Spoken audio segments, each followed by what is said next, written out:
Second पार्टमा यहाँलाई स्वागत छ।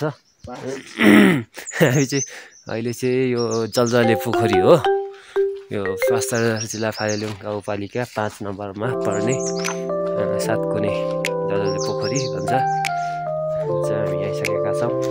यहाँ पहिला हामी सानोमा आउँदाखेरि चाहिँ यहाँ चाहिँ एकदमै ठुलो पोखरी थियो, यहाँ छेउछेउसम्म पानी आउँथ्यो। अहिले चाहिँ एकदमै सुकेर पर गइरहेको छ। तपाईँहरूले देखिरहनु भएको छ होला, यहाँ पिछेबाट सानो घर जस्तो देखिरहेको छ।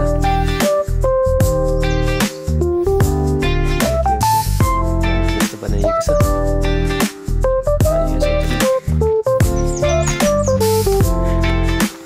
गाईहरूले चौरीहरूले पानी खाँदो रहेछ। एकदमै यहाँ चाहिँ यहाँको अवस्था त्यस्तो छ। यो कमलको फुल छ। अब सञ्जय त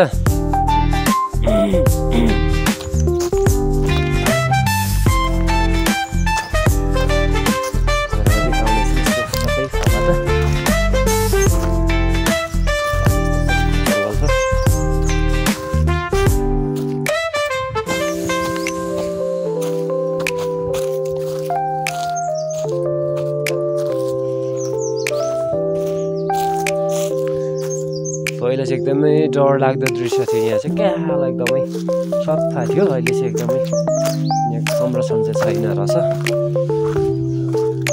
पहिला सानोमा आउँदा र अहिले धेरै फरक देखेँ मैले।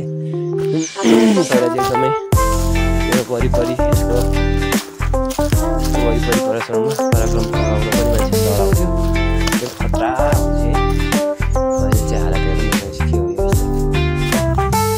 हरेक कुराको मान्छेले संरक्षण गरिरहेछ होइन, हरेक कुराको संरक्षण गरिरहेछ। तर अलिकति संरक्षण गर्नु भएको छैन रहेछ। यस्तो ठाउँमा एकदम अचम्म तरिकाले यहाँ चाहिँ जमेको पानी, यत्रो पाहाडमा यस्तो लेकमा होइन, पानी यहाँ कहीँ पर्ने ठाउँमा छैन, तर पनि यहाँ पानी झरिरहेछ। यस्तो कुरा यो प्राकृतिक कुरा हो। यस्तो कुरालाई चाहिँ अब संरक्षण गर्दा चाहिँ राम्रो हुन्थ्यो होला, किन जापाती हुन सक्दैन नि त।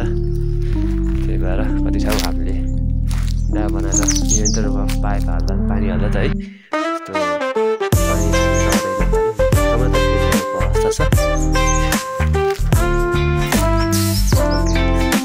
यति रहेछ आजको चाहिँ कुराहरू होला। र अहिले हुर्किसकेको छ लाली गुराँसहरू।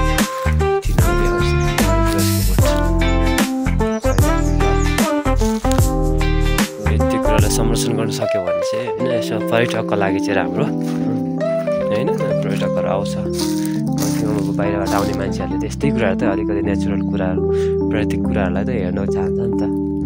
तिमी लामदेखि आएको छौ, मैले यहाँ एउटा पोखरी छ है भन्ने बित्तिकै तिमीलाई के लाग्यो, कस्तो होला हेर्नु पाए हुन्थ्यो भन्ने हुन्छ नि त होइन। त्यस्तै हो पर्यटकहरूलाई पनि अब केही यहाँको उनीहरूलाई भनेको हरेक कुरा रेयर कुराहरू उनीहरू चाहिँ खोज्छ क्या, जो चाहिँ एकदमै दुर्लभ, जहाँ त्यहाँ नपाइने कुराहरू। जस्तो समुद्र केहरू त पाइहाल्छ नि जुनै देशमा पनि। होला विकास के होला र विकास कसले गर्दा होला विकास? विकासले। यहाँ चाहिँ बस्ने ठाउँ छ।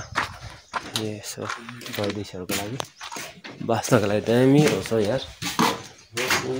हो यहाँ माथि हेर्नुहोस् त, यो माथिको दृश्य दामी छ है। मुनिको चाहिँ फेरि मुनि दामी नै छ एकदमै।